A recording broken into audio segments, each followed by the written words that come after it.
Well, are you ready for a little unindoctrination? I hope so. I'm Jeffrey Daugherty, the Christian Whistleblower, coming to you from the heartland of America with the spirit of 1776 and a rebel yell, a little hell yeah. We've been pushed too far, but we're back. You don't want to push us anymore. And a lot of what we've got to talk about tonight has to do with that. Kabbalistic magic, golems, the protocols, and Christianity. I will make you a solemn promise tonight. I guarantee you, I will be more interesting than Joe Biden tonight. I guarantee you 100% I'll be more interesting than Joe Biden. And I'm actually alive right now as we speak. Folks, we've got some exciting stuff to talk about tonight. It is a low bar, as Dyer has pointed out, but hey, you got to do what you got to do. Folks, this is going to be some epic podcasting tonight. And I mean, the more I start to discover, I think, man, this is the best thing that I've ever done. And then I do something else, and that's the best thing I've ever done. That's why I had to put on there Le Champion, the best at what I do in the whole world, biblical interpretation, cultural explanation. It is all there. One of the Joe Bidens is alive. I don't know if they are or not, but we're going to talk about this tonight, folks. Kabbalistic magic, golems, Tulpae, the protocols, and Christianity. What kind of world are we living in when the FBI's website? I heard Hunter Biden is speaking at the convention tonight, no doubt sponsored by some Ukrainian oil company, but the FBI drops a PDF of the protocols of the learned elders of Zion. Can you believe that? Can you believe they did that? That's amazing. And if you sit back and you wait a second, and I was talking to Cynthia about this today, if you start figuring why, how, what, I think I've got it figured out. And this is just bonus material. This isn't even the program, folks. This is just bonus material. Thank you, Dietz. I sit back and I think, and for 3.5 years, thank you, GeoHawk, nice to see you. For 3.5 years, Donald Trump has worked his butt off to clean up the FBI. And do you really think that it's a coincidence that Donald Trump's much cleaner FBI than it was before? I'm not going to say that it's perfect, but Donald Trump's FBI, in the midst of Portland burning, in the midst of Seattle burning, in the midst of Minneapolis burning, in the midst of all of these people marching in our streets, hurting people, insulting people, in the midst of the demon rat national charade that the FBI just happens to drop a PDF of the protocols of the learned elders of Zion, it's hard to buy that book. It's hard. I am convinced more than I've ever been convinced, and this is free, this isn't the show. I'm convinced more than I've ever been convinced that Donald Trump knows what's up.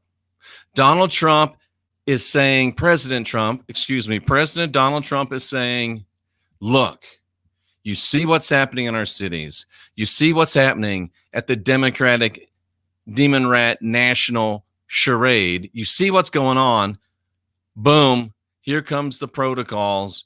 Read them and understand that that's exactly what we're living through. President Donald Trump is on it. He's on it. He knows what's happening. And we need to support him. And we need to go to the polls on November the 3rd and vote. I hate to sound like Big Mike, but we need to vote like our life depends upon it, because it does. But we've already won, and we're just walking out that victory. So no, I know that I can trust you to do that. But trust this, President Donald Trump knows what's going on. And that FBI drop of the protocols was directed from the White House. That's my opinion. And I'm sticking to it. And one thing I'm really sticking to, I got a note from these guys today, and they are just the best. Focused life force energy. This is why I'm able to do what I do. I got a secret for you. I'm not supposed to tell. Should I tell? Should I tell? I don't know. You know, you get fluffy and you get a high consciousness environment beamed right to your residence. But I'm sort of a big deal. I don't know if you know that or not. Sort of a big deal. And I get an extra special chick pot pie. Good for you. I get this extra special fluffy environment beamed just to the studio. It's not even the whole house. It's just to the studio. And I mean, it's way up there. It's like they got to look at you. They got to vet you. They got to know. And bam, I'm telling you, folks. The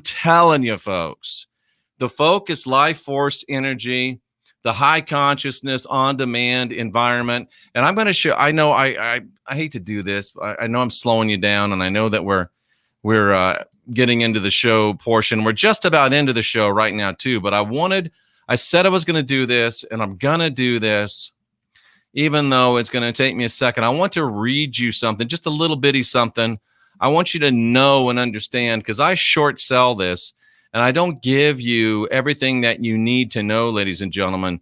The fluffy environment, it gives you EMF mitigation. That's, you know what EMFs are. It gives you brain optimization. It gives you energizing nutrients. That means it allows the nutrients in your foods to be used by your body better. It's not like Nacho Libre. Remember, those eggs are lies, Stevie. They have no nutrients. Baby, fluffy is not a lie. It's better than the Eagle eggs. It's got the nutrients, and it also enhances your immune support, health, energy, daily boost, grounding and clearing. Boom. Go to jeffreydaugherty.com. I say just sign up for the service. It's inexpensive and it's great stuff. But if you want to do the 30-day trial, 15 on the home, 15 on the phone, and you know what? If you got it on your phone, you can take it out into the world full of these crazy people, and you can actually allow them to be affected by the high consciousness environment. So let's get into this. Congratulations, Vicky. Let's get into this. We're going to talk first about Kabbalistic magic. You ready? Kabbalistic magic. Kabbalah is not all about Madonna. Kabbalah is an esoteric method. It is a discipline. It is a school of thought in Jewish. It's Jewish. It is Jewish. It's Jewish mysticism. And I want to throw this in as not a warning, but as a caution. A traditional Kabbalist in Judaism is called a Merkabah. And I know a lot of you like to talk about Merkabahs, and you want to build your Merkabah, and you want to be in your Merkabah, and you want your Merkabah to take you away, and you want to make a trip in a Merkabah. You might want to be cautious a little bit with your Merkabah talk, because you might get in a vessel all right, but it might not be the vessel that you want to get into. So anyway, that wasn't even the show. Now we're back to the show. Jewish Kabbalists originally developed their own transmission to define the inner meaning of the Hebrew Bible and rabbinic literature and their formerly concealed transmitted dimension. So the Jewish scriptures are, like I've been telling you, a code, but it's a code within a code within a code. And used to be only the Kabbalists knew what it was. But they have come up with this idea to do what they're doing. And I'm going to tell you what they're doing tonight. In Kabbalah, this is so interesting. Everything I say tonight is so important. Kabbalah emerged in 12th to 13th century Spain. 13th century is, you got to watch and see. You got to watch and see. All right. Isaac Luria is considered the father of contemporary Kabbalah. Remember that name. And during the 20th century, Interest in the Kabbalistic text was led primarily by another Lemish historian, and his name was Gershom Shlom. Remember that name, Gershom Shlom or Shlom. I don't know quite how to say it, but anyway, remember those names: Isaac Luria and Gershom Sholem. I'm going to talk to you about what's happening in the world today. And right now, I'm about to blow the head gaskets of most of you Christians right here and right now. I'm about to blow your head gaskets. Who's the Lion of the tribe of Judah? Everybody says Jesus, except for the almost 46,000. We're at 45. It'll be 8 before the show's over. And they're saying plastic Jesus. Well, in the script, you call it the scriptures, I call it the script. The Lion of the tribe of Judah is plastic Jesus. But did you know that the scriptures really talk about another Lion of the tribe of Judah? It's not even plastic Jesus. The true Lion of the tribe of Judah, I'm going to tell you tonight who that is. Isaac, Luria, Isaac, I don't know why he's got 2 Isaacs. Isaac, Luria, Isaac ben Solomon, Luria Ashkenazi. That's the guy's whole name. Isaac, Luria, Isaac ben Solomon, Luria Ashkenazi. It's possible I did 2 Isaacs. I don't think so. But anyway, that dude, whatever his long-ass name is, he was commonly known in Jewish religious circles and still is commonly known in Jewish religious circles as the Lion. Ooh, the Lion. He was a leading rabbi and mystic in the community of Safed, which was where? In Galilee. Ooh, Lion of the tribe of Judah, plastic Jesus, supposed to be from Galilee. We know that the Ashkenazi, from the study that we did a couple of days ago, the Ashkenazi were front and center in the creation of the Bible and the creation of modern rabbinic Judaism. They were the ones, the Jews that lived in the Roman Empire, and they're the ones that rewrote the Hebrew scriptures and wrote the New Testament. I'm going to blow your minds tonight more about that. They were the ones that created modern rabbinic Judaism because all of the scrolls were destroyed when Rome destroyed Jerusalem. And they're the ones that wrote the New Testament and invented Christianity. Well, at least they took the dictation. So, Luria is the father of contemporary Kabbalah. And listen to this. His direct literary contribution to Kabbalah is nothing. He wrote a couple poems. That was it. But they say his spiritual fame led him to veneration and acceptance of his authority. What do you have to do to be so famous to be accepted as the father of Kabbalah? Spiritual fame, what does that mean? Well, he's the father of modern Kabbalah. He's the Lion. He's from Galilee. Luria is the true Lion of the tribe of Judah. Why is he the true Lion of the tribe of Judah? Because he's the one that created plastic Jesus. He's the Lion of the tribe of Judah. Who's a bigger badass than James Bond? The guy that created James Bond. And why does his name slip my mind right now? And I shouldn't have asked because all of you will be throwing it up in the chat room. Sir Arthur Conan Doyle. Who's a bigger badass than Dean Winchester? The guy that created Dean Winchester, which is Robert Singer. But anyway, you get the point. He created Jesus. He created plastic Jesus. Luria is the Lion of the tribe of Judah. Now, consider these verses relating to Isaac, Luria, Ben Solomon, etc., etc., etc., and not Jesus. Ian Fleming, that's right. I'm thinking of Sir Arthur Conan Doyle was the detective, Elementary Watson, Sherlock Holmes. Ian Fleming. Thank you, K&M girl. You're right. And you were too, PJ. So think about these verses that we're going to read, or maybe it's just one, about them being about this Luria guy and not about plastic Jesus. First of all, remember, the Ashkenazi were the limbs that lived in Rome in the New Testament times. And here we are we're reading in the book of Revelation right now. I saw the right hand of him that sat on the throne, a book. What is the Bible? It's a book. And written within and on the backside, and it was sealed with 7 seals, 7, number of completion. And I saw a strong angel proclaiming with loud voice, who's worthy to open this book? Who can open this book? Maybe it's Kabbalah, maybe it's the Bible, but who can open this book? Who can loose the seals? Who can let us know what this thing says? Who can really explain? Who can really explain Kabbalah to us? Who can really explain the Bible to us? They looked and nobody was found. They cried because nobody was found. But check this out, ladies and gentlemen. Check this out. And then one of the elders said unto me, what elders? What elders?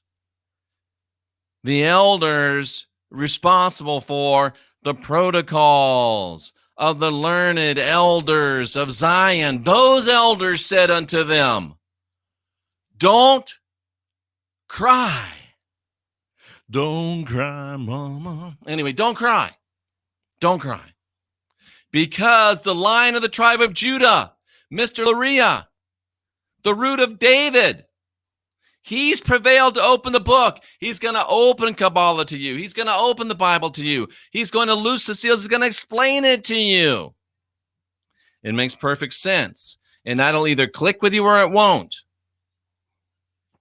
That's all right. In case you haven't heard, I'm the mailman. I just bring you the mail. What you do with it after you get it, it's got nothing to do with me. The book and the 7 seals, it's the Bible. And what is the Bible? It is a Lemish-produced grimoire of revolution. And I'm going to prove that to you tonight. The Bible, both the Old and New Testaments, is nothing more than a Lemish-produced grimoire of revolution. Who can open it? Who can tell us what it means? That grimoire needs to be interpreted by a master black magician. No man was able to open the book. Nobody from Babylonian times all the way down to these times, their Thurman Hicks still doesn't get it. Nobody from then till now. And one of those elders, we're living in exciting times. The FBI is now leaking disclosure information. This is speaking of the elders of Zion that wrote the protocols. We can date the protocols to the time of Luria, 1534 to 1572. Do you hear what I just did? I solved the age-old mystery of when were the protocols written. They were written between 1534 and 1572. That's when the protocols were written. That's when the elders said, hey, we got a guy. He's the Lion of the tribe of Judah. He can open up Kabbalah to you. He can open up the Bible to you because he wrote it. The Lion of the tribe of Judah, ladies and gentlemen. The root of Jesse was able to open Kabbalah and the Bible to understanding. He was from Galilee, the home of the Jesus character. He was Mr. Luria. Why isn't that working? There we go. And what did it say? What did it say in Romans 15:12? The root of Jesse will appear. Wait a minute. The root of Jesse is the one that is the Lion of the tribe of Judah that opens up the books to us. And the root of Jesse will appear. Luria was called the root of Jesse. One that will arise to rule over the Gentiles. In him, the Gentiles will put their hope. Now listen to this. Listen to this. Listen to this, ladies and gentlemen. And I'm going to be very, very careful in the chat room tonight. I don't want you, this has got a lot of moving parts, and you can't be screwing around in there tonight. You got to stay on task. You got to stay on point. The root of Jesse, Luria, would appear. One who will arise to rule over the Gentiles. In him, the Gentiles will put their hope. Luria was called the root of Jesse. His opening of Kabbalah freed the limbs and his creation by his family, the Ashkenazi, of the Bible, which allows them to rule over the Gentiles because the Gentiles are foolish enough to put their trust in the Bible, which I've been proven since 2017 to anybody and everybody that will listen, is a Limish, Kabbalistic grimoire, fear and guilt control matrix book that assures your destruction. Why are you revering a grimoire that is meant to destroy you? Why? That's a question that I ask you tonight, and you are going to have to come up with your own answer for that. Now, meanwhile, back at the ranch, that was a little bit of a rabbit hole. That's a little bit of a rabbit hole. But meanwhile, back at the ranch, we've got Gershom Scholem. Remember him? Talking about modern Kabbalah now. He was a German-born Israeli philosopher and a historian, and he's the father of modern Kabbalah. He was the first professor of Jewish mysticism at the Hebrew University in Jerusalem. In the late 1930s, his research focused on esoteric writing. Esoteric writing. Do you know what esoteric writing means? Esoteric has to do with hidden, secret. Esoteric writing, and encouraged the application of the Jewish interpretation of those ideas, actual literal writing of letters and numbers, to contemporary political theory. Think about what you just read. He's teaching in colleges how to use regular letters and regular numbers, Hebrew in this case, and give them a hidden, secret, esoteric meaning. What does this mean? Let's look at those words. Esoteric. This is right out of the dictionary. Designed for or understood by the specially initiated alone, requiring or exhibiting knowledge that is restricted to a small group, like the learned elders. Words are transformative when they are from a secret magical grimoire that is the focus of black magic loves. Is a focus of black magic. I don't know what loves is supposed to be there, but it's a focus of black magic. Think about this. He was learning, read what this says. He was learning on how to use writing to influence and to change contemporary political theory. In the 30s, he was trying to figure out a way to militarize communication.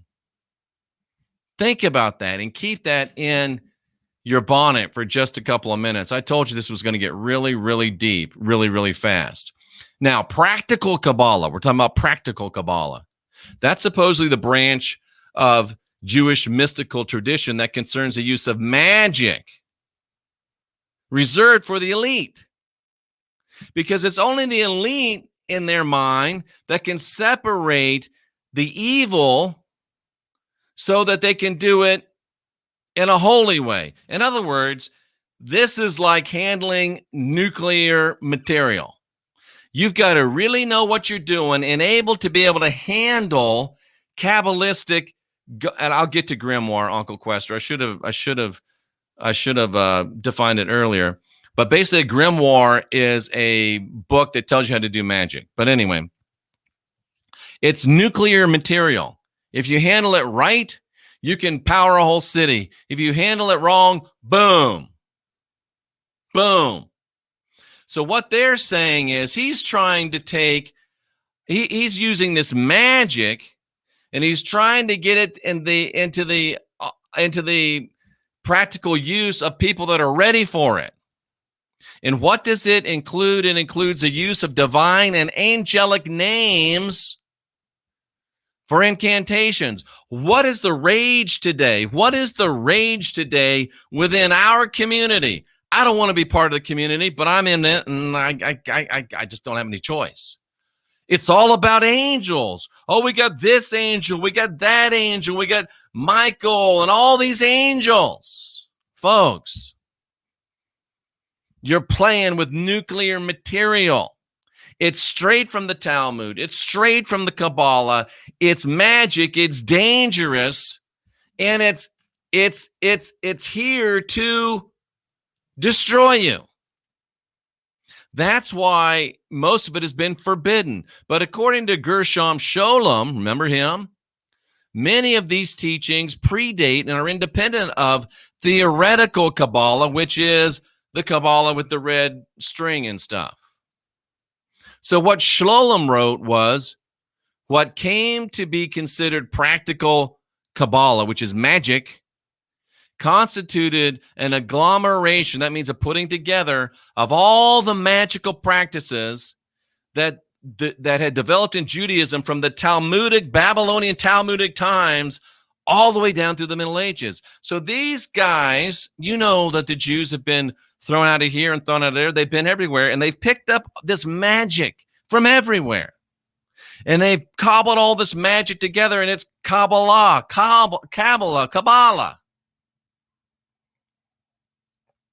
It's magic, and it's dangerous.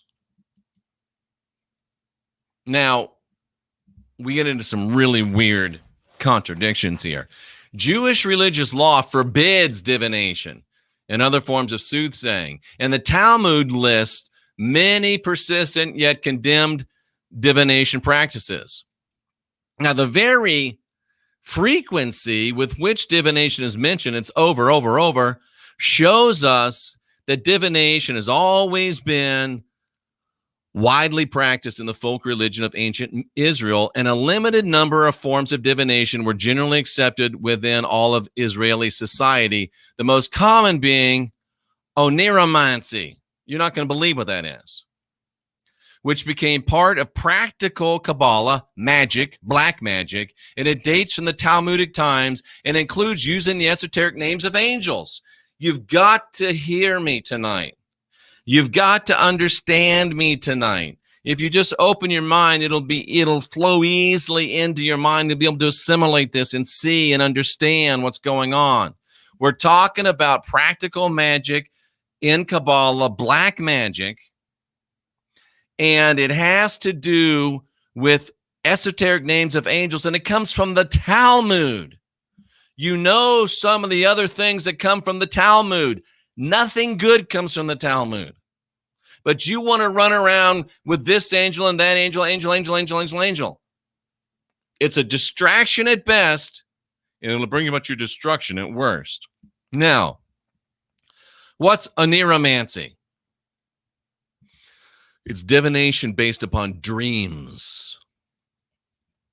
All these dreamers out there within our community also using dreams to predict the future. And, are you ready for this? Drugs may also be used to produce or enhance the dreamlike states of consciousness that allow you to see friggin' angels and allow you to have these dreams or trips. They're called trips. Adrenochrome is a good example. And still, we're not thinking about this. Still, we're not talking. This is for you frog lickers. It's black magic. Geo Hawk said something. Oh, yeah. Kabbalah, Cabal. Is there a connection there? Might be a connection there. And it comes from the Talmud. Did I mention it comes from the Talmud? Folks, the Talmud and the Midrash refer to using the divine name to ascend and using the name of angels to ascend. Folks, what if the whole idea of ascension is a Kabbalistic black magic deception? And I think it is. I think it is. The new age, maybe the new rage, but it's nothing but a new cage, ladies and gentlemen. Nothing but a new cage. Nothing but a new cage. It's so hard to get this in your head. It's so hard to get this in your mind. You really do need some help. And I recommend C60 Purple Power to help you on your journey. Yes, it's the fountain of youth. Yes, it helps you with energy. Yes, it helps you with virility. Yes, it made me not have to use glasses anymore. Yes, it turns my hair dark instead of white gray like it was. That's all great, but it also takes all the heavy metals out of your body. You're getting chemtrailed. You're going through the drive-thru. You shouldn't be, but you are. I've seen you go through the drive-thru. You've got the EMFs, and you've got who knows what they've put into our food and in our water. It knocks that stuff out. It's the best antioxidant on the planet. Go to c60purplepower.com if you like. Use the code TCW10, or just go to jeffreydaugherty.com. Hit that C60 Purple Power logo, and the discount's built right in. And I encourage you to go to the front page of jeffreydaugherty.com. Down there on the right-hand side is the new newsletter. You can sign up for the new newsletter absolutely, totally free of charge. Let me just show you how to do it real quickly. And you can start your week out with the new newsletter. I will have it out by the close of business Central Time on Monday. So this is the new look, jeffreydaugherty.com. And here's the C60. Here's the fluffy. And then, of course, you can see the new videos here. And right here, the Jeffrey Daugherty newsletter. If you click sign up free, it's going to take you right over here. How can I help you?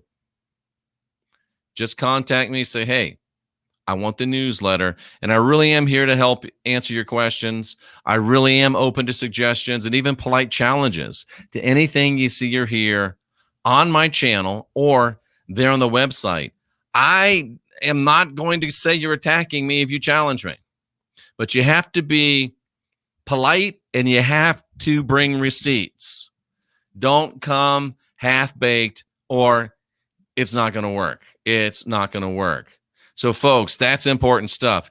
Keep that all in mind, and we're trying to do more things to be more of a help, practical help in your life. Watch out for these angels. Watch out for these names. Watch out for your drug. You don't need drugs. It's a shortcut. You don't need them. You don't need them. In Ascension, it's an opposite world. I think they're preaching Ascension because they want us looking out there instead of going deep in here. And you know what? The true Ascension, the true wisdom, the true knowledge, if you watch the 4-hour seminar I did with Mike King, that's also available on jeffreydaugherty.com. I think it's $5 now. We talked about going into the inner earth. That's probably where the true secrets are hidden. It's probably where the true secrets are hidden. I know this is a lot of stuff. We're going to take another little turn now. In the 13th century, the one problem which intrigued the Ashkenazi, remember who the Ashkenazi are?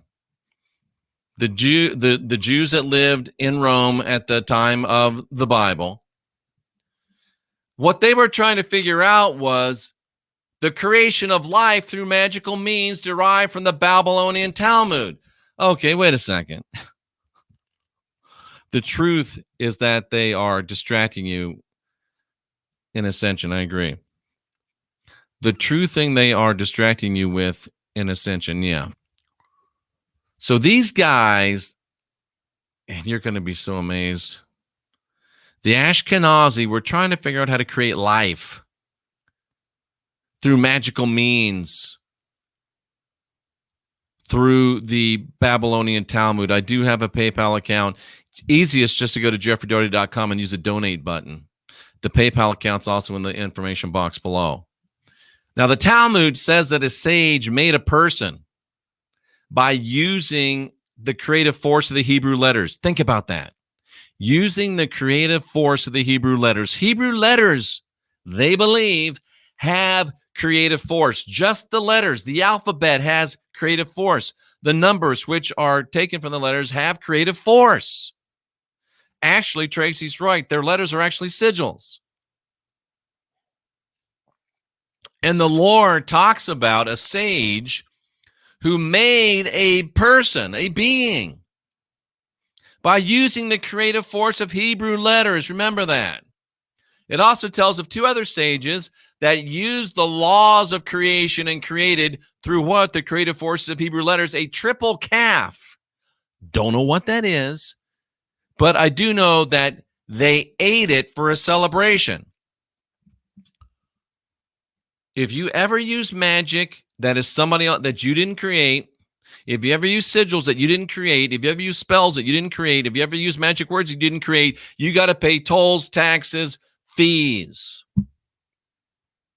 And they don't come cheap. They made a calf. They made a calf, and they ate it to celebrate.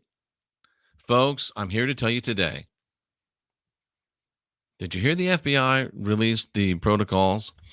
They're making people today to eat for their adrenochrome fix.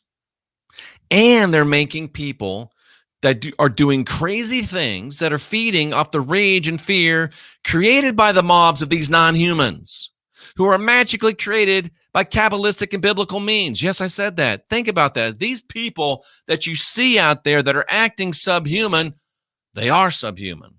These people that you see out there that are acting unhuman, they are unhuman. These people that you see out there that act like animals, they are animals. They are not humans. Everybody on this earth is not a human. There's people out there right now using Kabbalistic black magic, using the power of the Hebrew letters to make people or things that resemble people. And if they ate the calf they made, they're not going to be shy to eat the people they make or use the energy of the people that they've made causing all the problems to scare people into their house where they're easy to get. We know right where they are. I don't even want to go down that road, but I think you know where I'm going. Amazing stuff, ladies and gentlemen. Practical Kabbalah, black magic, thrived in Spain during the second half of the 15th century. You got to understand. 15th century is 1401 on to 1499. So the second half of the 15th century was 1450 to 1499. What happened? The golden calf was not just a statue, it had life. Boom. Thank you, Tracy. 1450 to 1499. Something big happened in there. See if you can remember what happened. So during the second half of the 15th century, 1450 to 1499, these practitioners were interested in demonology and the use of coercive incantations to summon demons and angels. Again, we're all about demons. We're all about angels now. And even God, in order to do what? I'm trying not to yell.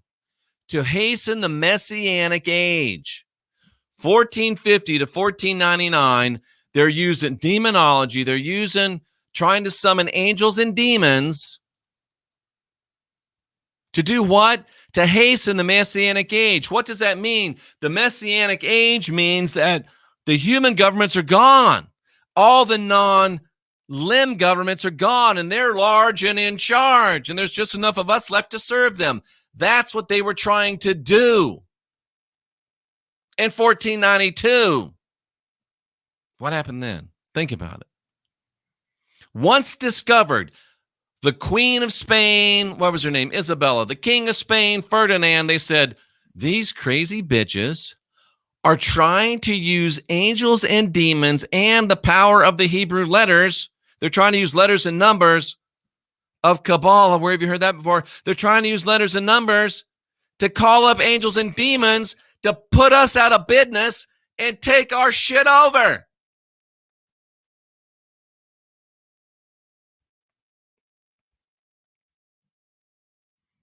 There are, that is, ladies and gentlemen, the real Ephesians 6:12. That's the real armor of their God. And we're going to get to that. So once Ferdinand and Isabella, or Isabella and Ferdinand, I don't want to make anybody mad, they found out what they were doing. And they started something, and they made the Alhambra Decree, 31 March 1492, by the Catholic King and Queen of Spain, that said, get the hell out of Spain, Limish. They ordered the expulsion of practicing limbs from Spain immediately. They said, you've got to take your demonology, you've got to take your angels, you've got to take your black magic, Kabbalah, and get the hell out, because we're not going to sit here and let you use black magic to steal our country from us. This must happen in any country that wants to protect its sovereignty and its freedom. They must cast out the black magic limbs. By the way, it was 1492 when Columbus sailed the ocean blue. Do you understand what that means? Look at this. They threw him out of Spain. I wanted to go down a rabbit hole, but I won't. Columbus and the secret invasion of America. On August 2nd, 1492, more than 300,000 limbs were expelled from Spain. You got to go, and you got to go now. 2 reasons were given for their expulsion. Number 1, their plan to use magic to overthrow the world. And 2, slavery and human trafficking. What a combination. What great fellows. They wanted to use black magic to overthrow the government and steal someone's country. And then they wanted to populate it with slaves so they could make $1 while they made people holler. The hidden secret revealed by the author Cohen in his book, The Jew in the Making of America, said it wasn't jewels, but Jews. That was the real financial basis of the first expedition of Columbus. Did you know Christopher Columbus was actually named Cristobal Colon? And he took a group of Limish refugees with him to the New World.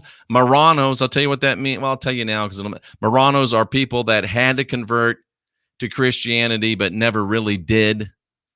They gave him $100,000 in today's money to make his voyage. So Columbus, who never answered to Columbus, never called himself Columbus, was one of the many Marrano limbs that, quote unquote, converted to Christianity but remained practicing limbs their entire lives. You're living in a world today of people that say they're Christians, but they're really limbs.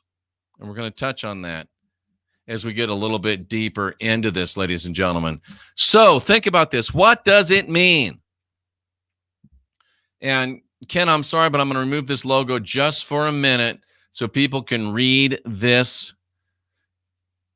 So the men that discovered America and the men that would remain in America, influencing the foundation of our nation, were men expelled from Spain for their interest in demonology and the use of conversive incantations to summon demons and angels and even their God in order to destroy the government and hasten the Messianic age and make it easier for them to facilitate the evils of the tracking of the human trafficking and slavery industry.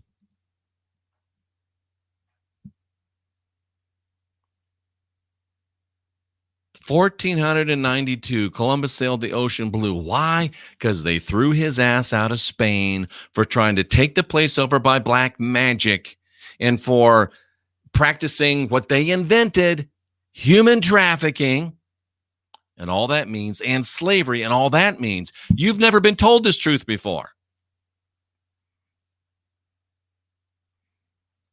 I agree with you, Thurman. And if I misunderstood you earlier, I'm sorry. These demon and angel summoners fled to America, where they continue their work to this day. And some of you listening to the sound of my voice, some of you trolling me right now, some of you are living or maybe undead proof. These were slave traders. These were pre-Jesuits, Thurman. These were pre-Jesuits. These were Marranos. These were conversos. Those are people adept at hiding their true religion while outwardly living another one. That's why Columbus, or should we say Cologne, came to America. That's why they came to America. They first tried to go to Brazil. Brazil said, no, no, no. You head north. And they wound up in Camp New Amsterdam, which was run by the Dutch, and they were going to throw them out of there. But somebody said, no, no, no, wait a minute, time out. Come here. I know they're bad. I know, but we can't throw them out because those are the bitches that are giving us all the money for the ships and the crews and the captains that were making all the money from the slaves. Like, oh, shit, we got to let them stay. And then New Amsterdam fell out of Dutch hands, became New York in American hands. And here we are today with Portland and Seattle and Minneapolis burning and all of this other craziness exploding across our land. Are we having fun yet? Are we having fun yet?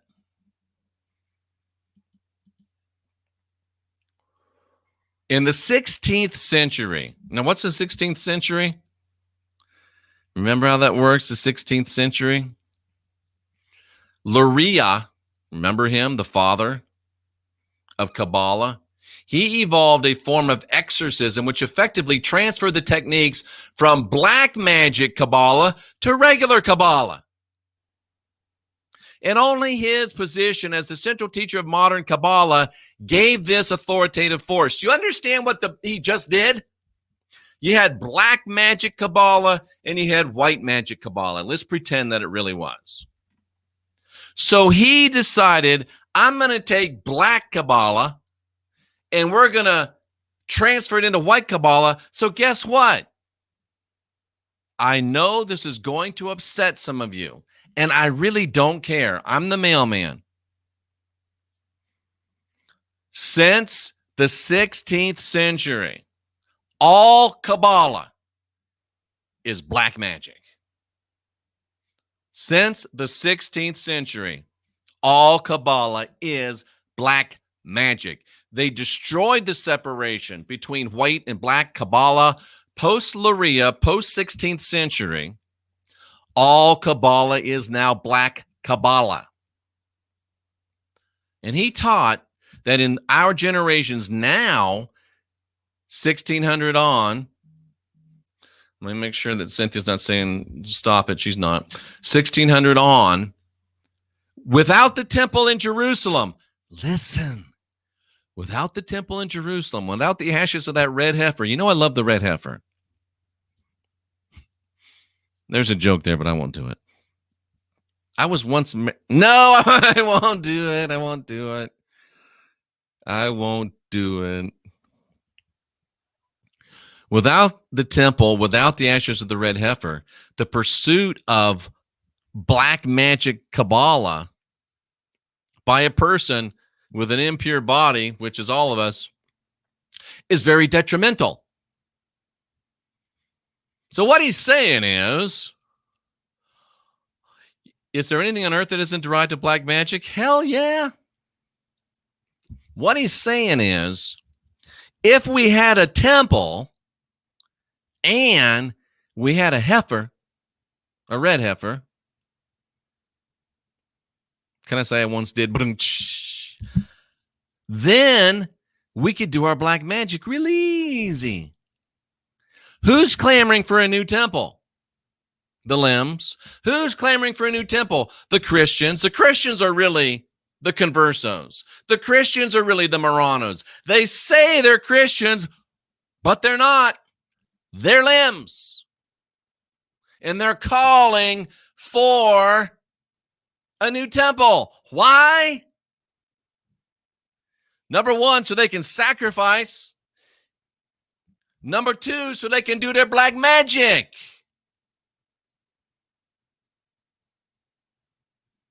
And I thought about writing this, and I thought about saying it, and I'm still going to do it. There's two types of Christians left in the world today. Number one is the pathetic Christian. Pathetic because you don't care enough about your own eternal destiny to study a little bit and find out that you've been had. And number two are the pathological Christians who either say, yeah, I don't give a damn, or I have studied and I've sold out and I know what I'm doing. And one day I'm going to eat your face, Daugherty. Well, you better pack a lunch, because since 2012, your world has ended, bitch. You're in my world now, and we're coming for you. It's over for you. You see these flags, they mean something. These flags are the flags that men and women who love freedom and love sovereignty are ready to lay down their lives for. These flags mean you're not taking our country. These flags mean you can stir up your black magic all you want, and it won't stand against red, white, and blue. What these flags say is, give us your best. We will defeat you. We didn't start this fight, but we are goddamn well gonna finish it. Your choice, the easy way or the hard way, because you've pushed us too far and we have had enough. And we're ready. We're ready.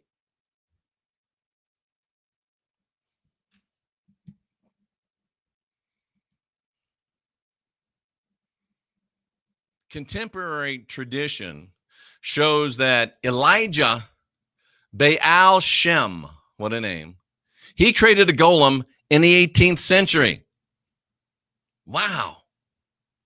The leader of Lithuanian Judaism, Kabbalist Vilna Gaon, attempted to make a golem. He was doing good, but then he got scared because it was badass.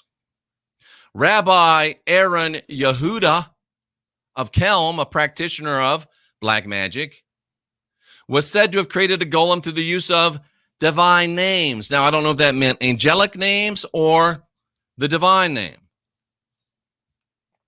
Rabbi Hirsch Frankel was sentenced to imprisonment in Germany for having a library of books containing examples of sorcery, such as how to use oaths to command angels, to command demons. Stop with your angel and demon stuff. It's going to destroy you. See the future and speak to the dead. The Midrash and the Talmud are replete with the use of the names of God and angels. Come on, it's from the Talmud. What you're doing is from the Talmud. Your concept of angels from the Talmud. Your concept of demons from the Talmud. You're smarter than that. Incantations claim to affect supernatural or theurgic, which means magical results. Come on, you're better than that. You're smarter than that. Now we're taking another turn.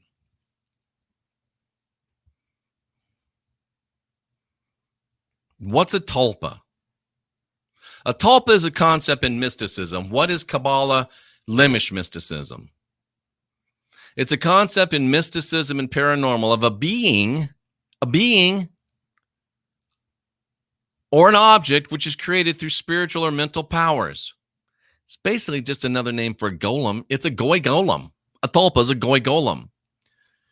It's adapted by 20th century theosophists from Tibetan emanations or manifestations, and modern practitioners use the term to refer to a type of willed being which practitioners consider to be sentient and relatively autonomous. Watch these people that are out there attacking old men in wheelchairs. Watch these people that are out there throwing paint on little old ladies. Watch these people that are beating up children. Watch these people that are walking up into yards and shooting children. Subhuman, non-human, Golem, Tulpae.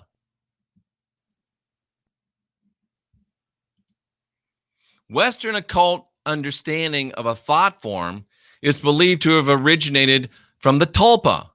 The concept is related to the philosophy and practice of magic. What is Kabbalah? It's magic. Experienced practitioners of the occult can produce the thought forms as projections, and it may look like them or it may not look like them. That kind of looks like Joe Biden, but not really. That kind of looks like Hillary, but not really. Tulpae, Golem, thought forms, Antifa, Black Lives Matter, Ass Media, YouTube.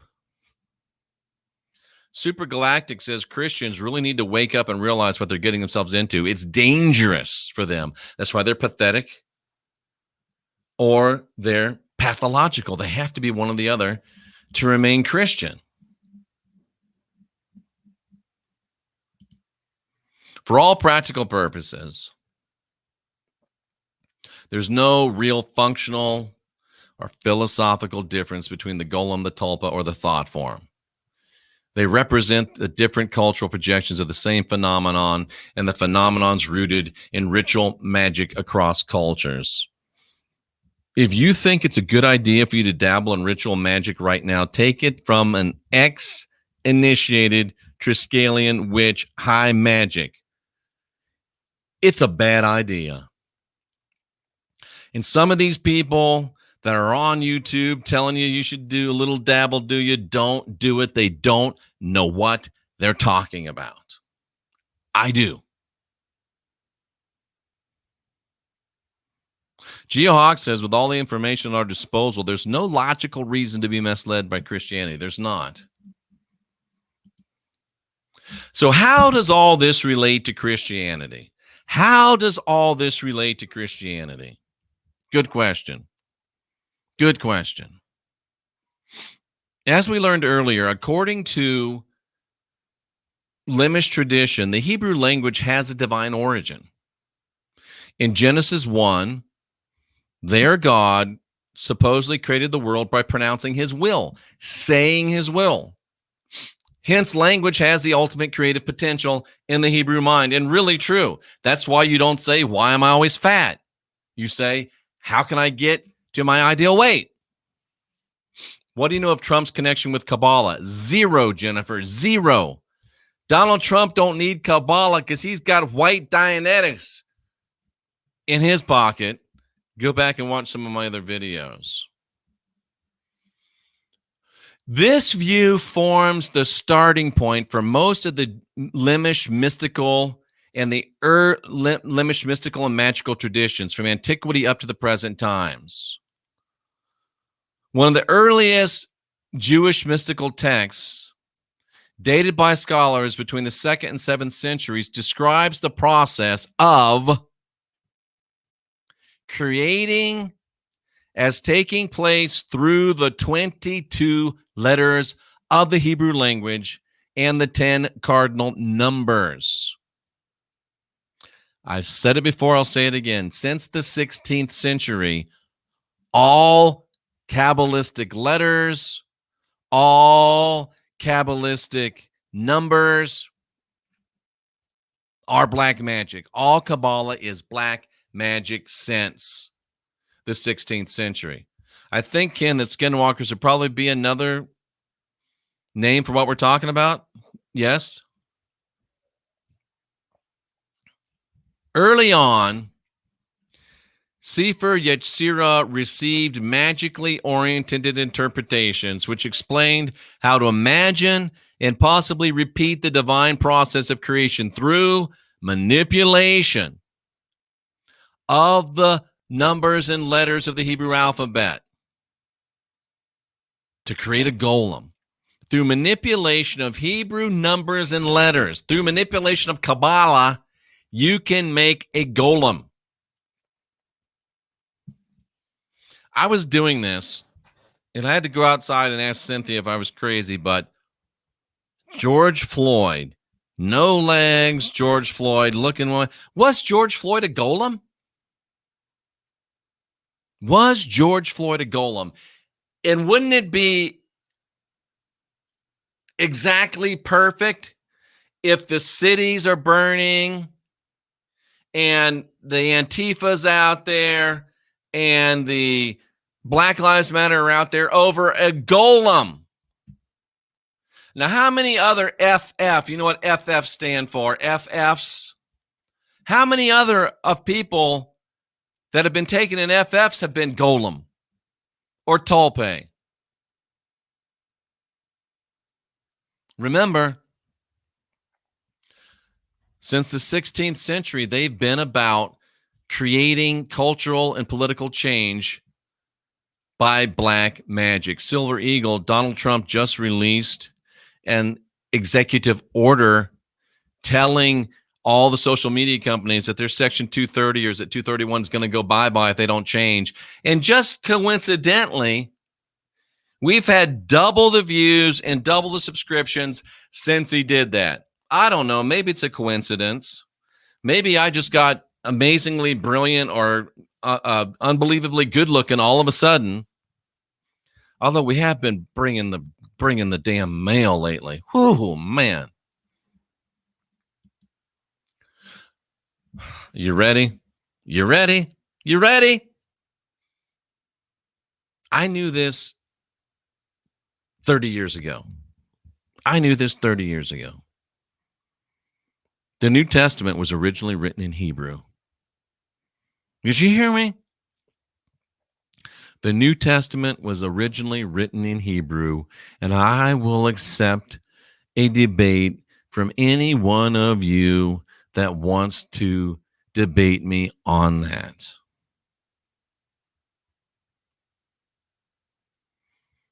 This is one of the striking discoveries that led me out of Orthodox Christianity many years ago. Hebrew was the language that the New Testament was written in.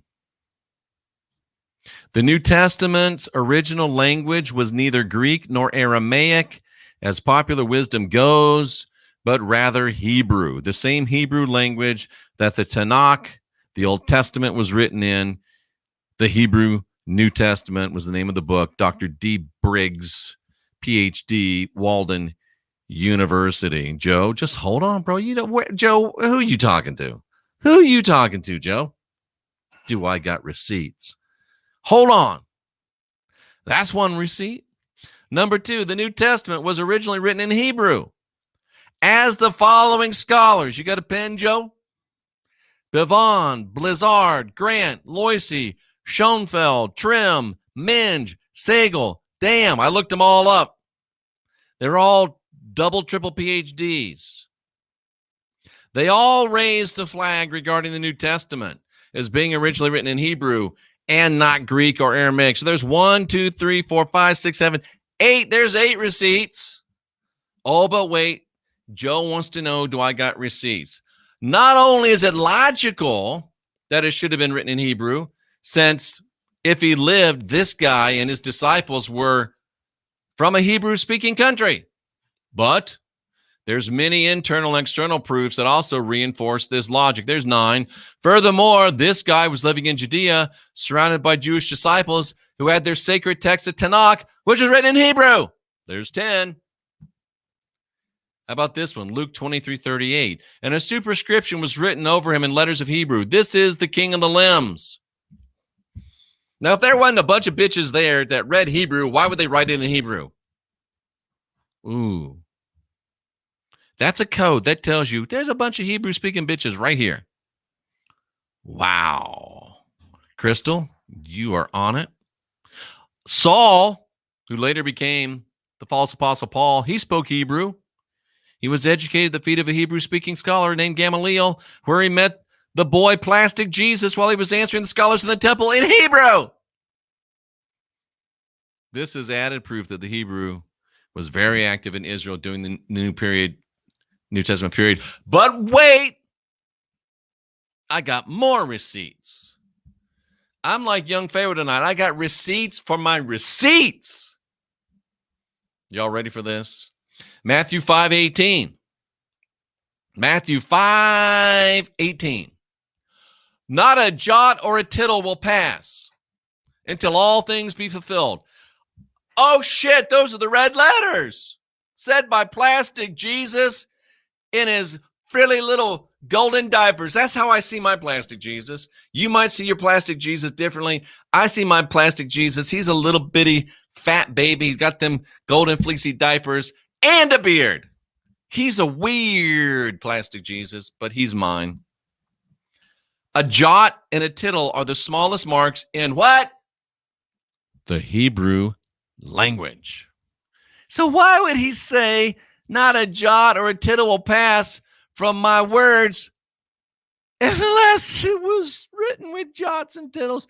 Hebrew. The Hebrew alphabet, the jot and the tittle are roughly the equivalent of the dot of the I or the cross of the T. Why would PJ refer to that? To Hebrew with an audience who supposedly spoke Aramaic and would not have understood him? Obviously, his audience spoke Hebrew. Why would the rat bastard inspire the disciples of Plastic Jesus to write his biography, the New Testament, and his teachings in a language that the limbs hated when the apostles were all Limish? Doesn't make sense. The New Testament was written in Hebrew. But I got more receipts for the receipts. The receipts of the receipts got receipts. From the Companion Bible, E.W. Bullinger says, what was the language of ordinary life of educated native Jews in Jerusalem and Judea in the period from 400 BC to 150 CE? The evidence presented by Mishnaic Hebrew and its literature leaves no doubt that the language, it was Hebrew. I can't do Hebrew. Hebrew. The Oxford Dictionary of the Christian Church, 3rd edition, Hebrew continued to be used as a spoken and written language even after the 4th century, including the New Testament period. Papias, Bishop of Hierapolis, wrote, Matthew, Mariahu, how you say it in Hebrew. He put down the words of the rat bastard or Plastic Jesus in the Hebrew language, and others have translated them as best they could. Here's the mic drop moment. Irenaeus. He's a mic dropper because he was the most strident force for doctrinal purity in the quote-unquote early church. He wrote a book called Against Heresies. I mean, Irenaeus is the guy that deals with heresies. And Irenaeus said, Matthew, Mattiyahu, indeed, produced his gospel written among the Hebrews in their own dialect. Irenaeus, he's the OG of the NT. Irenaeus said the New Testament was originally written in Hebrew. Now, let me get directly to my point. There were debates. This is it. This is it. Listen up. I'm about out of liquid. That could be a problem. Listen to this. There were debates raging. This comes from the Babylonian Talmud. There were debates raging concerning the destruction of the scrolls of the New Testament. Why did Rome destroy all the scrolls of the New Testament? Maybe they had help. The limbs want to destroy all the scrolls of the New Testament. Why? Because they contained the divine name of God in Hebrew. And you're not allowed to write that shit down. I know that you're in awe right now. Look at me and tell me I'm not Le Champion. Go ahead. Look at me and tell me I'm not Le Champion. Ain't nobody else brought you this before. Ain't nobody else brought you this because ain't nobody else got what it takes to bring you this. Nobody else been to Bible college, just me. And nobody else been to 20-year ministry and Bible college, just me. And 20-year minister, Bible college, 100,000 hours of study in the biblical scriptures, and now almost that much across the spectrum of spirituality. That's why you're here. That's why I'm the best in the world at what I do. And that's why they may talk me down. They may call me ugly. They may question the length of my body parts, but not one of those little bitches will step up to the mic and bring anything because they're afraid to have their ass handed to them publicly. And I would do it in a gentlemanly, scholarly way. I don't know if that's true, James. I have to check that one. Felt good to get that off my chest. Feel better now. The reality of this debate among the limbs of the New Testament era clearly documents that the Gospels were originally written in Hebrew. The issue of the New Testament being written in Hebrew, but in Greek or Aramaic, was not even an issue until the 4th or 5th century. It's a modern invention. Oh, somebody with the Jericho reference, break down the walls. I love it, Antonio. That's beautiful. That's beautiful. I love a clever comment. Nobody even questioned if it was Hebrew until the 4th century. And when it does come up, it's passed off as anti-Semitism and or hatred of anything Lemish, the code breaker. What's his new one? His new one's called, what's his new one? The Judas maneuver or something like that? I don't watch wrestling anymore, but I do watch Jericho when I can. He's my buddy. I like him. He's a class guy. And he deserves everything he's got. He's worked his ass off for it. The Judas effect. Thank you, Lionel. I could practice that shit up. I can do that. me and Jericho about the same size, although he would whip my ass. But we're not going to go there. The real truth isn't that they don't want us to know that the New Testament was written in Hebrew because of anti-Semitism. They don't want us to realize that a stunning majority of Americans, what's wrong with us, man? 28% of Americans say that the Bible's the literal word of God. 47% say that it's inspired but not to be taken literally, and 75% say that it's somehow connected to God. They don't want us to realize it was originally written in Hebrew because they don't want to admit that they hold dear a Lemish magical grimoire specifically designed to destroy them and their way of life and damn them to an eternity of slavery and servitude to the original slave masters. And that ain't the Anunnaki, cousin. Wow.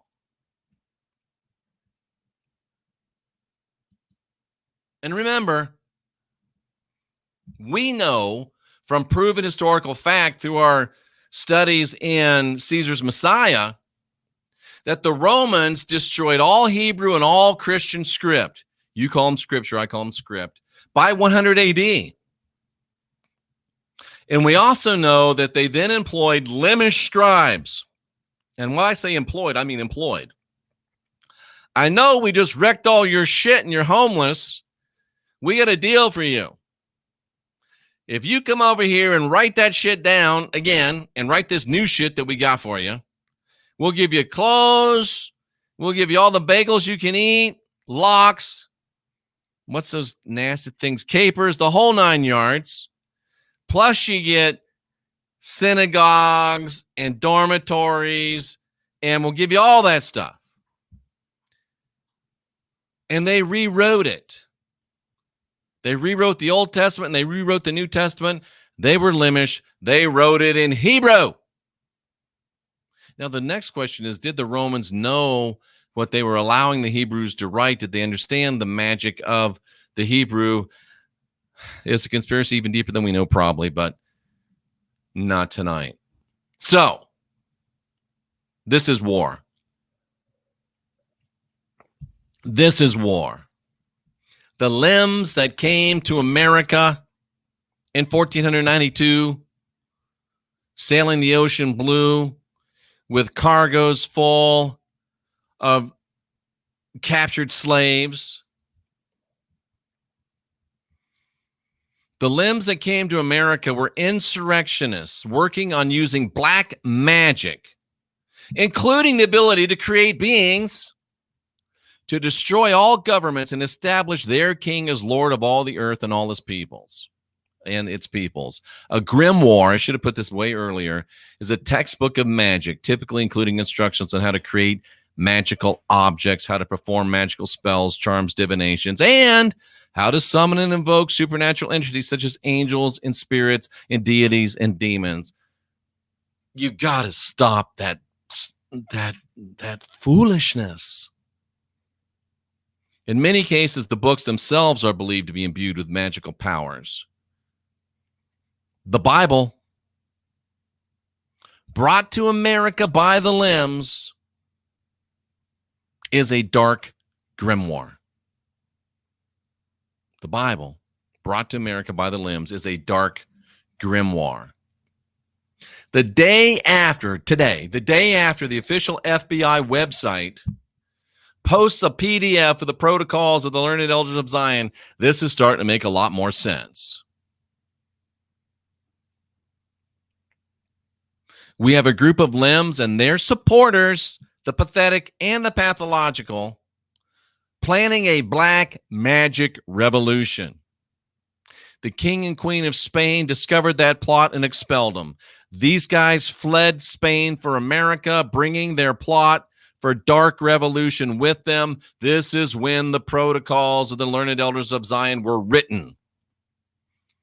And they planned to finance their plot with human slavery and trafficking, and they still are.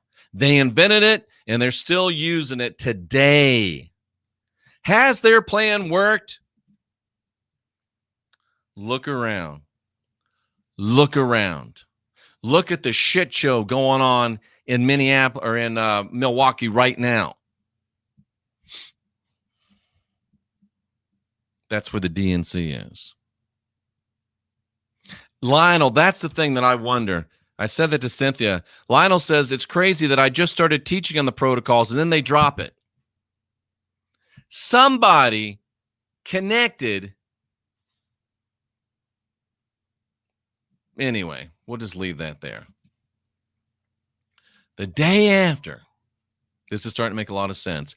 87% of Americans have deep reverence for the Lemish grimoire known as the Bible. And the Lemish grimoire known as the Bible lays out a plan for a Marxist revolution and control of earth by a Lemish king from a Lemish temple in Jerusalem. How can you have missed this for 2,000 years? Pray for the peace of Jerusalem. We're praying for the new Jerusalem. They live, says Ken. We're praying for a Lemish city to come down on earth with a Lemish temple, with the Lemish God, and just Lemish people inside, ruling all the Lemish people on the outside. Non-Lemish people on the outside, and there's only a tithe of them left because they killed the other 90%. Oh, you didn't know about that? Come back tomorrow. I'll set you straight. The Bible is their grimoire, and they're using it to create sentient slave beings. Oh.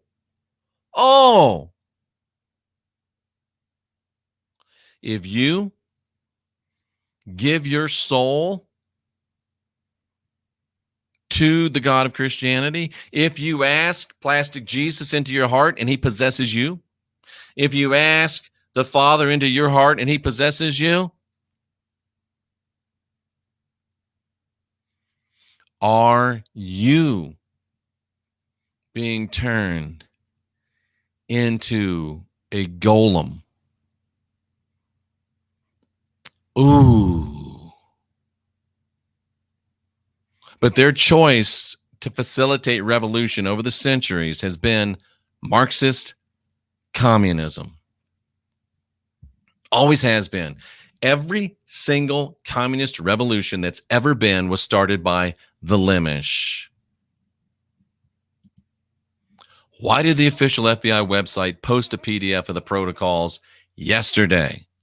Is our great, honorable, I know he used to be a playboy. If you had his money, you'd have been doing it too. But he saw the error of his ways. I know that he said some stupid stuff. So have I. But our great president of the United States, he's trying to show us what's happening right now in our cities. We have communist gangs rampaging and burning our cities. We have a major political party that now controls the House of Representatives and the deep state, cheering the communist thugs on and supporting them completely. This same party wants to defund our police, leaving us to battle these gangs alone. They want to significantly raise the amount of money they steal from us via taxes, and they want to mandate a mask to be worn by all of us. And they want to chase people like me, 1776 rebel. Yeah, they want to chase me to another country. And our great POTUS drops this yesterday. He knows we're all asking, why is this happening in our country? Why is this happening in our cities? He's like, hello. Hello. This is a war, and it has been.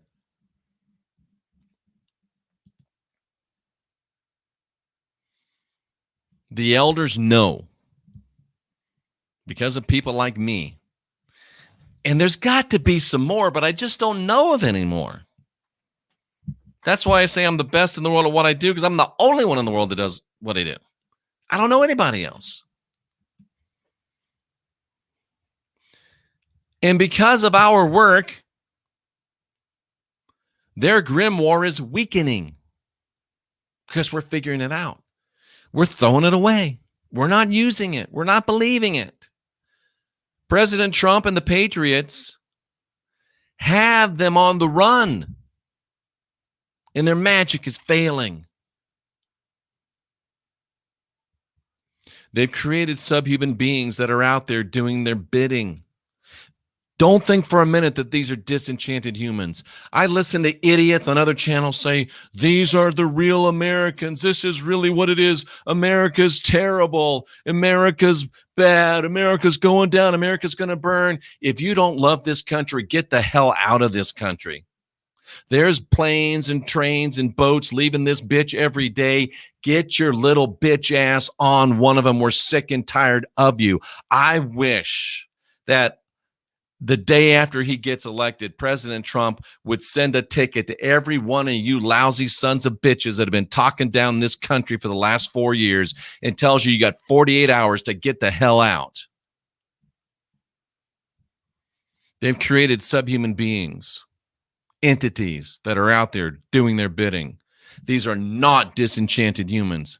They're Golem, they're Tulpae, they're thought forms. They're subhuman. They're throwing the full force of Babylonian, Talmudian magic at us from the depths of their most powerful grimoire, the dark, evil, bloody collection that you call the Holy Bible.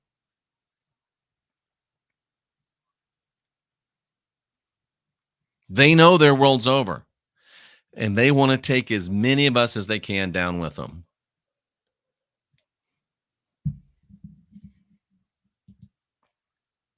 Why did they release the protocols yesterday? Because its fulfillment is being played out before us right now. The secret weapon of the elders who wrote the protocols is Plastic Jesus.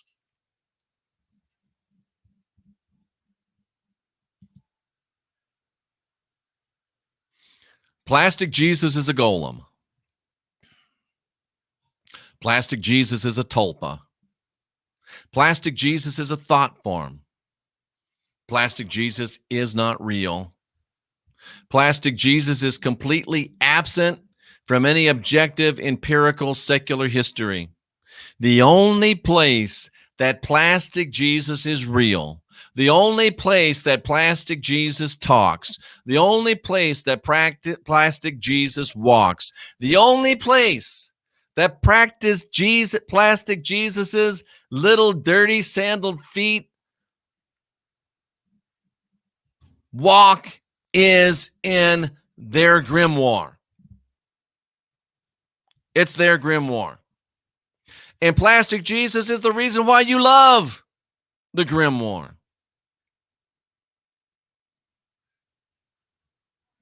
Plastic Jesus is the reason why you give your eternal self to them in exchange for eternal slavery. And Plastic Jesus is why you pray to a communist God to bring about a communist end where you wind up being their slaves if you're one of the lucky 10%. If you're one of the lucky 10%.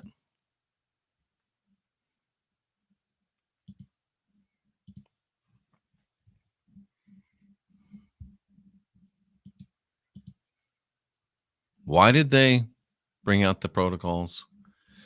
Plastic Jesus is the secret weapon of the protocols of the learned elders of Zion. Our great president has spent 3.5 years cleaning out the FBI. And yesterday, during the Democratic National Charade, which featured Barry Soetoro, Crooked Hillary, and Nancy Pelosi, POTUS directed the FBI to drop it. This is war. President Trump knows it is. Now you do too. And to win a war, you've got to fight.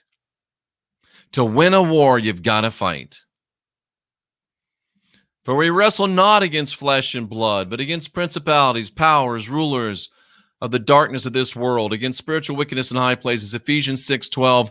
That's from the grimoire. It's suicide. It's a lie. We do fight against flesh and blood. We do fight against flesh and blood. This is not a war with angels. This is not a war with demons. This is a war with human wickedness in power. Yes, some of their soldiers might have been created, but it's human wickedness that's in power. The grimoire wants to con you to stay on the sidelines, praying to non-existent gods and non-existent angels, while they take your country city by city, block by block. Remember, Kabbalistic magic is all about creating and activating fake people and calling upon and leveraging angels and demons, which are just as fake as the people. You can listen to the idiocracy, or you can actually do something. We must fight. We must fight.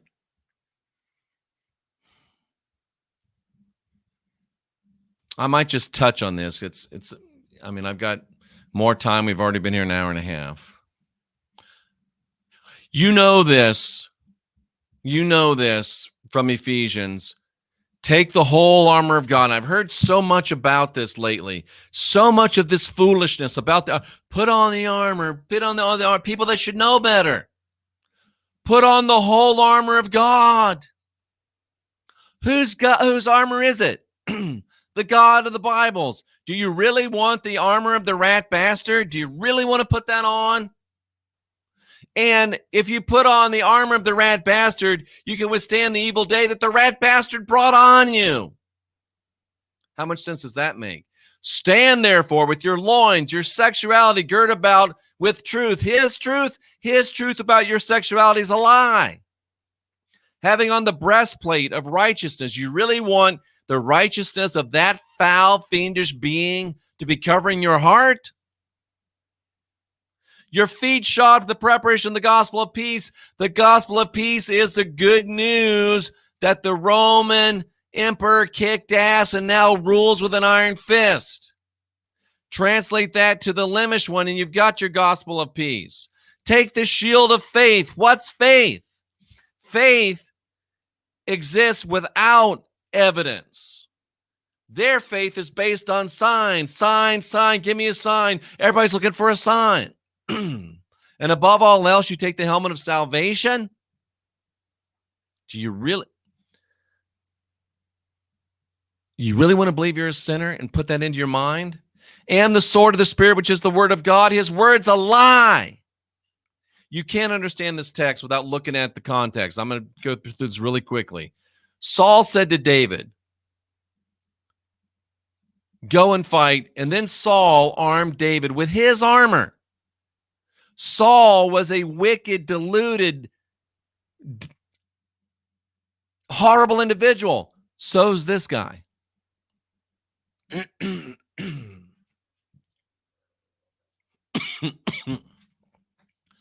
And just like this guy wanted to arm David with his armor, this guy wants to arm him with his.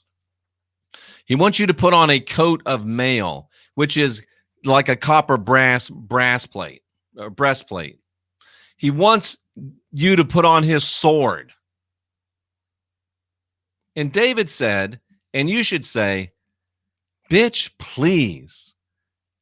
These are not mine. I haven't used them. Get them off me. And David took what he knew. He took his own staff. He nutted up. He took his own staff in his hand. And his own stones. He nutted up. Staff and stones. Come on, don't tell me that's not analogous. And he took his sling, and he went and he faced the Philistine. In comparing these grimoire passages, you can find the true hidden message. The helmet of brass is the helmet of salvation. The coat of mail is the breastplate of righteousness. The sword of the Spirit is the word. And the rest of the armor, you take that shit off. Free yourself from their bondage, and you'll free yourself. No one can do it for you. And what was the end result? David prevailed over the Philistine. He smote the Philistine, and he slew him. Why? Because there was no damn sword in the hand of David. What's the sword? The sword of the Spirit, which is the word of God. David gave up that shit. It's an analogy. It's a code. It's a message for your freedom. Lay down the damn sword. You don't need the word. It's a lie. It's a black grimoire. It's black magic. It wants to take you down. Don't put the helmet of brass on your head. You won't be able to communicate with your higher self. Don't put his sinful righteousness over your heart. You're better than that. You're divine. You're sovereign. You're free. And you'll be like this character, David. David said, listen, I didn't have your damn armor when I killed the lion. I didn't have your damn armor when I killed the bear. And these uncircumcised Philistines that oppose us today, they're going down just like the lion. They're going down just like the bear because they have dared to defy the armies of the living gods. That's us, cousins. You brought this war to our door. We didn't start this. We wanted to live in peace. We wanted to live in harmony. We've been too decent for too long. We're done. We're done. You better not push us one more inch, because you will unleash the whirlwind. You push us one more inch, and you will be met with the force of the silent majority, and it'll be the last thing you ever see. Oh, what you gonna do when the silent majority breaks the hell out all over you? These flags mean something to us. The red in these flags is from the blood of patriots that said, I'd rather die a man than live a slave. The spirit of 1776 is alive in 2020. You will hear the rebel yell again if you push us one more inch. We're men of peace. We're women of peace. But you have brought this battle to our country. Our country. And you can't have it. They threw you out of Spain in 1492. Keep pushing, and we're going to do the same thing to you. The FBI dropped the protocols. Do they have your attention yet? I made a mistake. There's 3 types of people in this world today. 3 types of people in this movement. 3 types of people in this community. The pathetic, the pathological, and the patriots. Lead, follow, or get the hell out of the way. Decide which one you are. And decide soon. Because we know who we are. And baby, we've been pushed too far. We are locked. We are loaded. We are wall to wall, treetop tall. We're ready. Ready to rumble. Don't make us. Don't make us. You choose. Kabbalistic magic. Tulpae. Golems, the protocols, Christianity. This is the story that no one else will tell you. I've told you, and guess what? You got mail. You got mail. 1 hour and 36 minutes. Wow. I didn't mean to do that to you. I really didn't. But I feel like I had to. I feel like I had to. I really do. I feel like I had to. And I feel like it's a weight lifted off of me. I am the mailman. And I've made my delivery. I've made my delivery.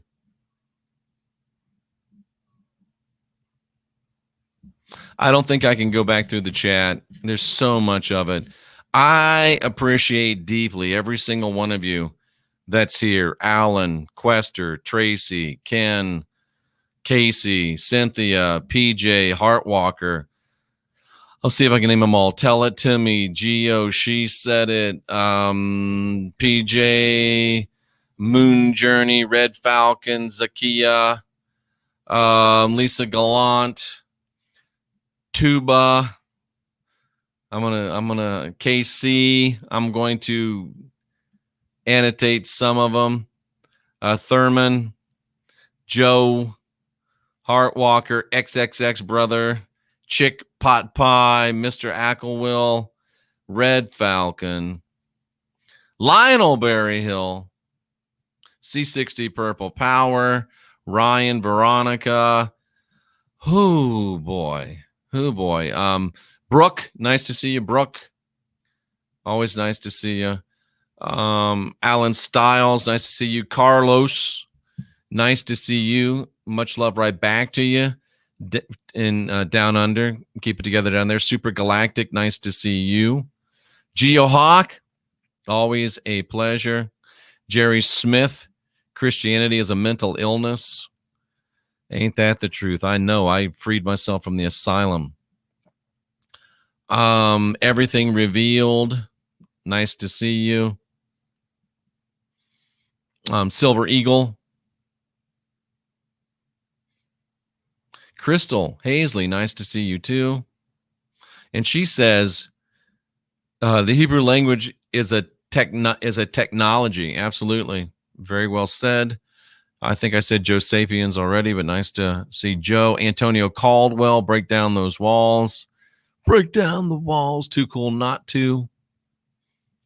Great crowd tonight. I really appreciate it. And you heard the best I got. That's all I got. Jennifer Dorsey, nice to see you. That's all I got, folks.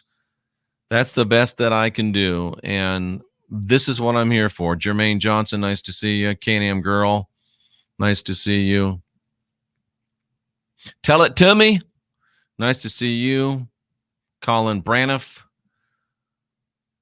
Our Gagatron, one of the last humans I watch on TV. Man, you deserve a bigger audience. We're getting there. Thank you. We're getting there. Thank you. For Tracy Dyer, Jama, all our great moderators, I say thank you. And for the lovely Cynthia, we do appreciate you more than you know. I salute you for being here, seeking after truth.